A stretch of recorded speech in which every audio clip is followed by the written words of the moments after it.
everyone. Thank you so much for coming. I'm super excited to be here. So my name is Mitu Khandaker, and I'm a game designer and developer.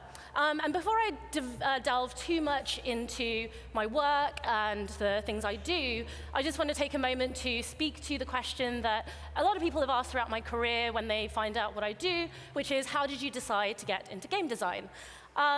And luckily, I don't get that question too often these days, more thankfully when I do. And it comes from usually it comes from people who still regard video games with suspicion rather than sort of seeing it as the very normalized activity that everyone does across all age groups and across an even gender divide.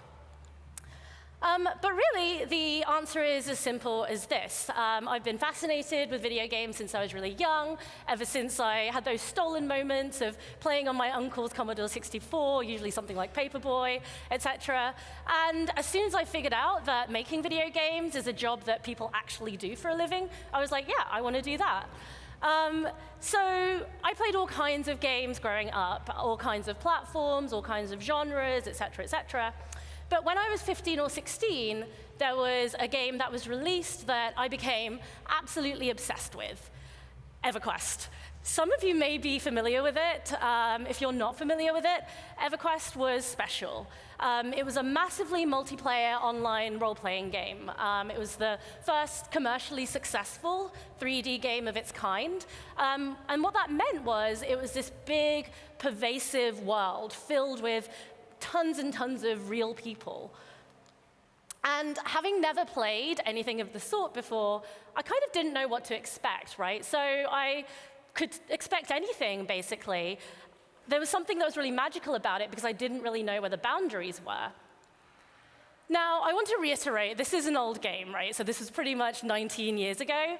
And the first time I played, I walked into a new area, and I noticed someone calling me over, addressing my character, which was a human enchanter at the time, if you're interested, addressing my character by name.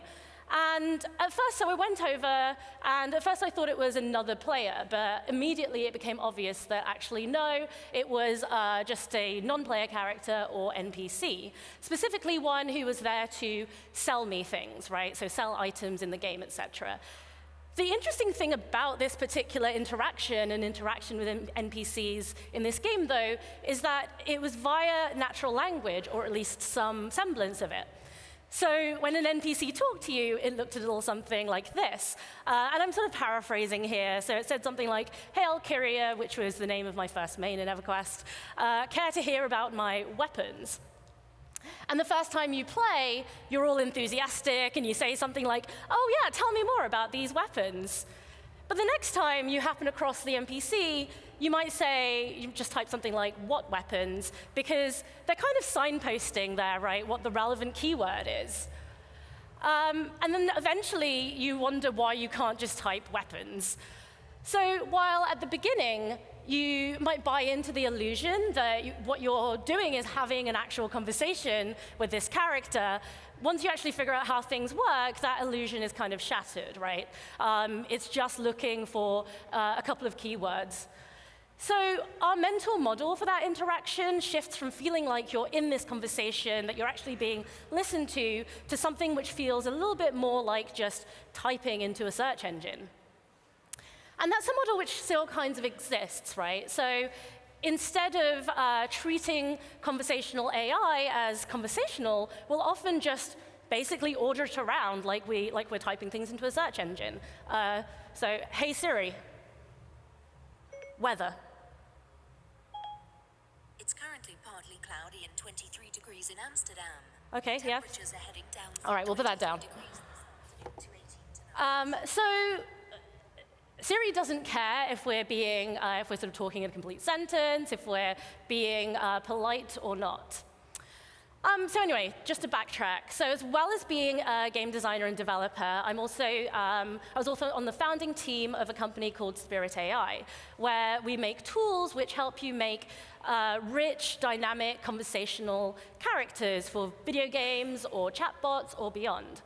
We also make tools to help combat online harassment in social platforms and games as well. So ultimately, as a company at Spirit, we're all about figuring out the context of interactions and really understanding users and their language, right? Whether that's understanding them when they're talking to a conversational AI character or when they're talking to each other, right? When players in a game, for example, are talking to each other, and trying to understand that very nuanced use of language, trying to glean from context if it's problematic or positive or otherwise. Personally, also, I consult on a variety of creative and technical projects across games, AI, and immersive storytelling, and I'm also a professor at NYU in the game design department. So I teach game design skills, both digital and non-digital, and in general, my work, a lot of my work and expertise is framed around how to design for compelling, emotional, and cognitive involvement with simulated characters. So I look at this with regards to all parts of this question, right? So from conversational agents to how we respond to non-player characters in increasingly technologically immersive environments. But today, specifically, I want to delve into this question, which is why I think conversational AI needs storytellers and game designers and really you as well. Now, why am I framing the question in this way? Well, let's start with the part about conversational AI. So I'm framing this talk around conversational AI because this sets it kind of in the here and now, right? And it might be around some of the questions that you're potentially interested in, around virtual agents that we can talk to, the Siris, the Alexas, et cetera, of the world. But equally, we can also think about the far future of conversational AI, the aspirational ideal of artificial general intelligence, perhaps, whether that's kind of a walking, talking, fully realized digital being, trying to fully mimic a human, for instance, and able to think for itself. But I do want to give you a spoiler about one of the things that I believe and that I'll talk about, which is that those things aren't necessarily part of the same spectrum, right? Though they can be. I think that we can talk about having the goal of crafting these rich, satisfying, conversational characters and conversational ability in AI without also having the goal of trying to fool the user into thinking that they're talking to a human. Those are totally separate things. And now, with regards to who needs to be involved in this crafting conversational AI or bringing about the ideal of human-like characters, I feel like we value disciplines like engineering, machine learning, and they're all obviously good and valuable, and I come from a background of engineering too, but I contend that actually we need to frame trying to solve the future of AI as a design problem, and remember that machine learning is math and not magic.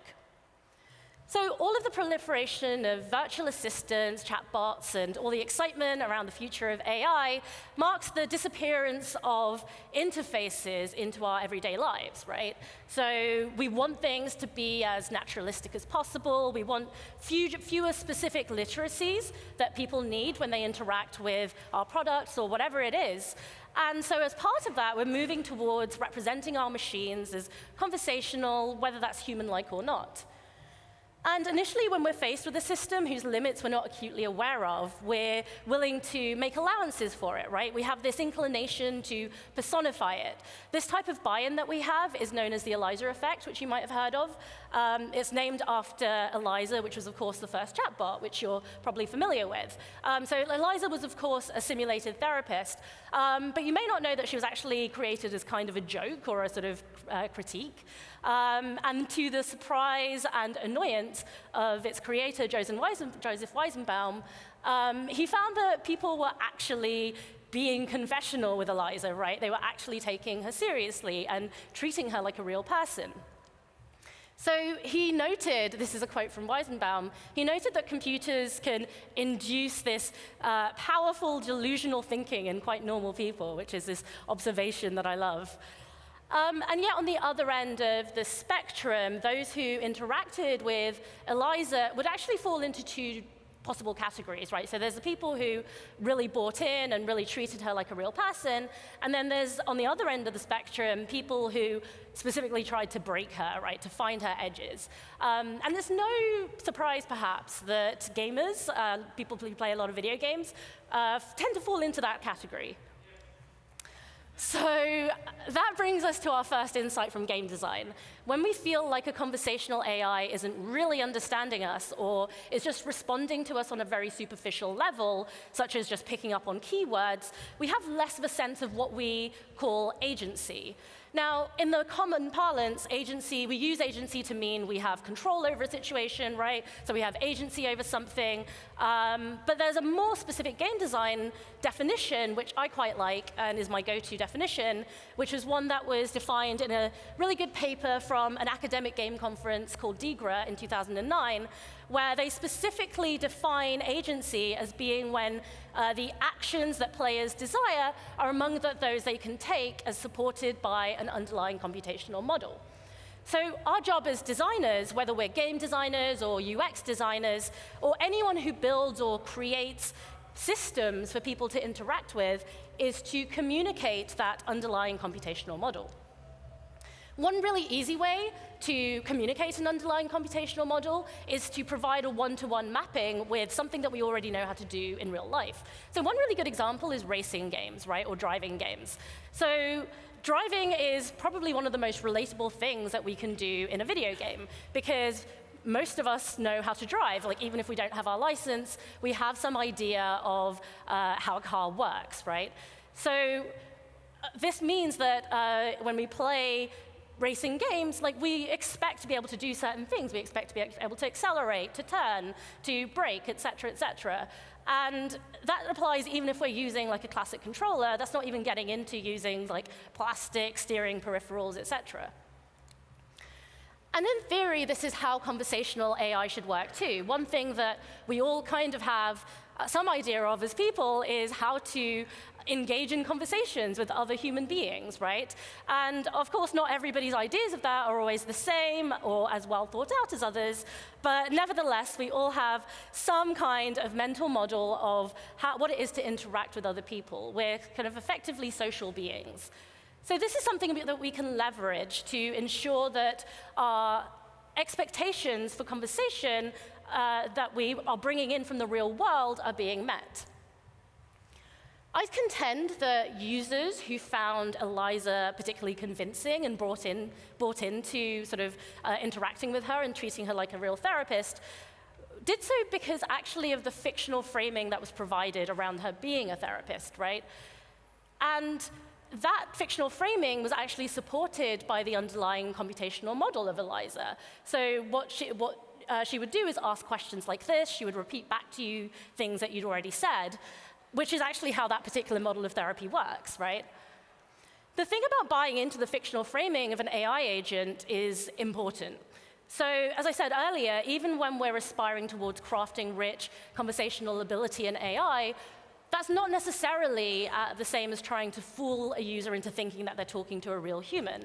As users, as people, we're capable of more nuanced thought than that. It's okay to aspire to design our conversational agents into being satisfying the same way that we would try to solve any other kind of design problem.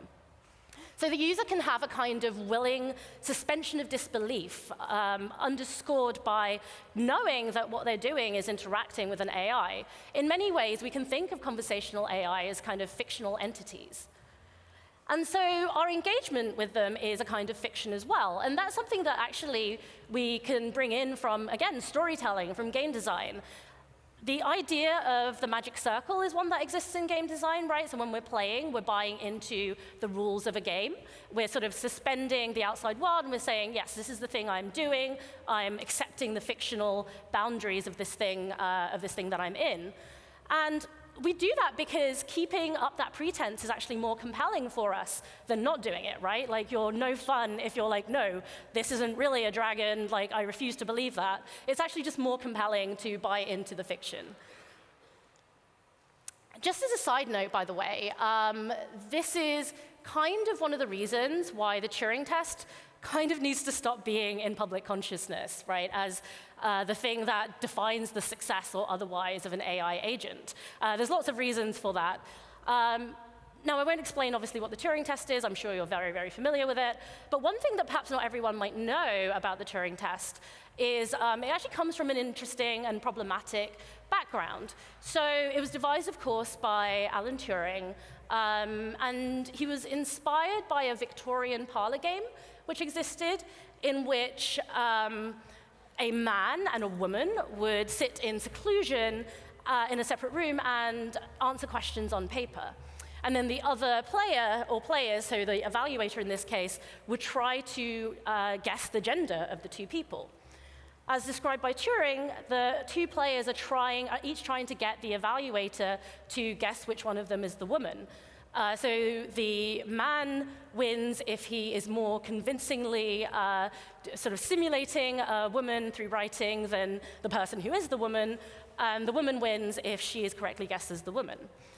So we have to remember that this is from a time of more rigid gender roles, but still it comes from this strange, heavily gendered background. And as Jaron Lanier wrote, it's impossible for us to know what role the torture that Turing was enduring at the time played in his formulation of the test. But it's undeniable that one of the key figures in the defeat of fascism was destroyed after the war because he was gay. No wonder his imagination pondered the rights of strange creatures.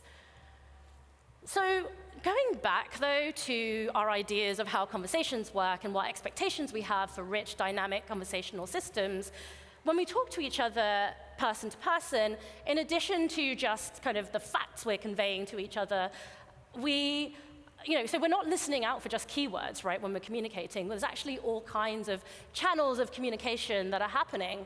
So conversations are about so much more than just like the content, which is why we don't, generally speaking, just grunt commands at each other. And if we did grunt commands at each other, that kind of tells us something about us as people, right? We're probably someone who's quite rude. Because in addition to content, conversations also convey our social stance towards the person we're speaking to. So are we being rude? Are we being polite? Are we nervous? Are we umming and ahhing? Is there something about our overall personality that's being conveyed? Are we stern and serious? Are we playful? And that's just something that we might glean from a single interaction or over the course of the whole interaction or even a set of interactions. And it informs our opinion of who we're talking to. Also, moment to moment, over the course of a conversation, we have lots of agendas at play, right? And that's not to use the word agenda in the political sense per se, but in terms of what are the goals driving us in a particular situation. If we're on a date, we want to get to know the person we're talking to. If we're at a job interview, we want to impress someone. And if we're consoling a friend through a crisis, we want to be comforting to them, right? And maybe our agenda is to cheer them up and make them feel relaxed. And that's not even to speak of the moment-to-moment micro-goals that we form just throughout the course of a single interaction. So we all live within our own personal narratives, and there's a sense of story to our lives at any given point, within a certain space, within a certain context. As well as giving them conversational ability, we also need to give our AI stories. This is why it's not enough to expect our AI to sort of exist unstuck from time and space, kind of like Alexa or Siri, and devoid of context. If we do that, we're not really motivated to humanize them. To be convincing, to be compelling to interact with, they need to live within a story, within a certain narrative context. And that context is something that we design. So what about actually building conversational AI? How can we bring in some of these ideas?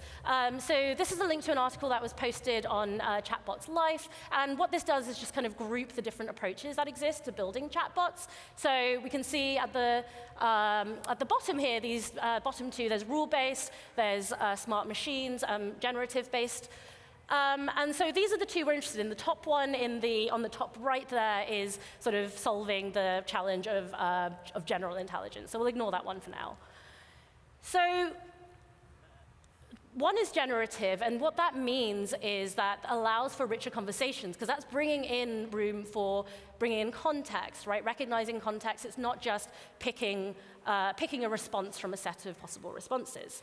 So that's probably the kind of chatbot that we're interested in, but that latter category also requires massive amounts of training, of technical ability, And we need to, that's not even to mention the skill required to tune that output so that it feels natural, so it feels like compelling conversation.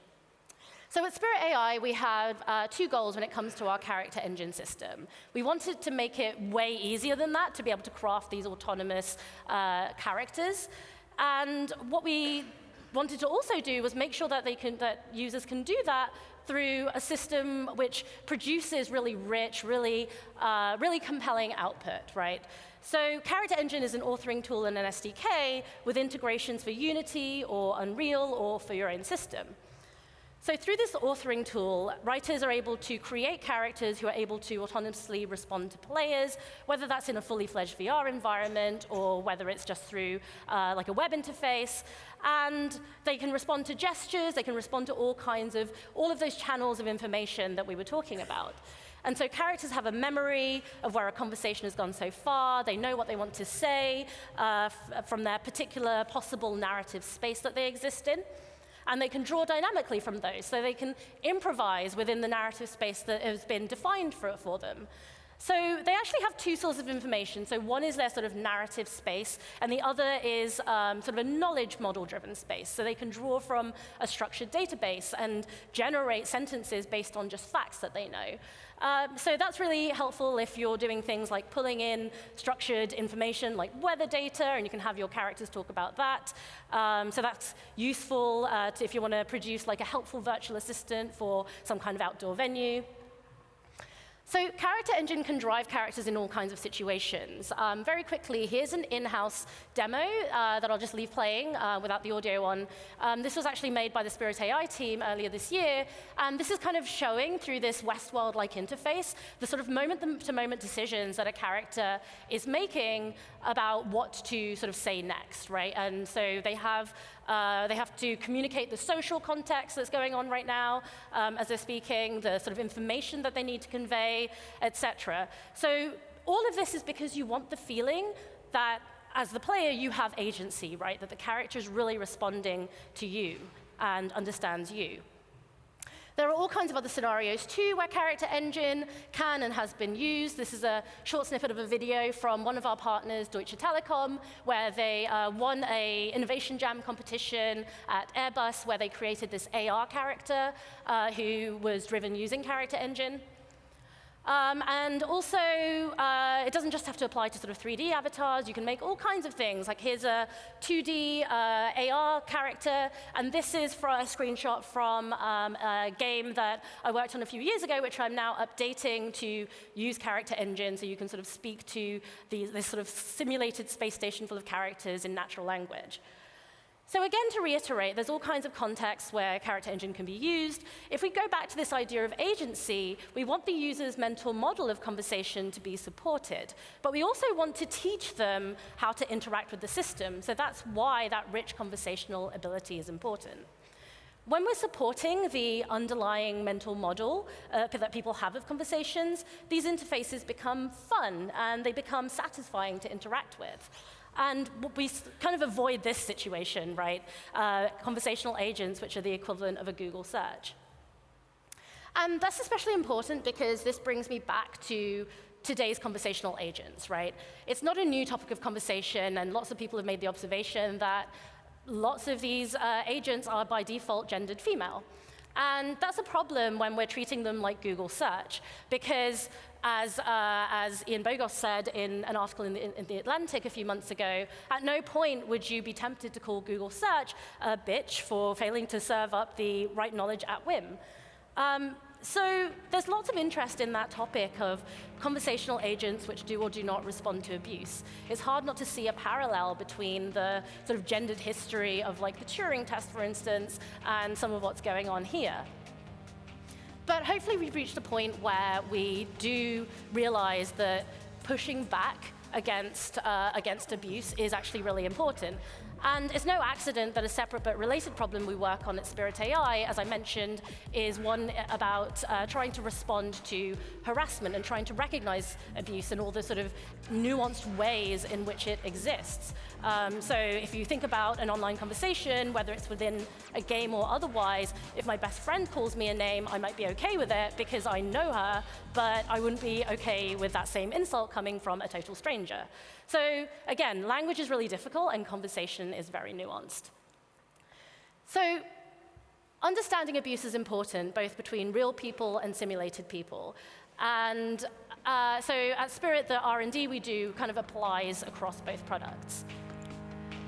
So I actually think that the exercise itself of designing conversational AI characters is one that engenders a kind of empathy, right? And this is why we need you and everybody to create characters which represent the diverse perspectives that exist.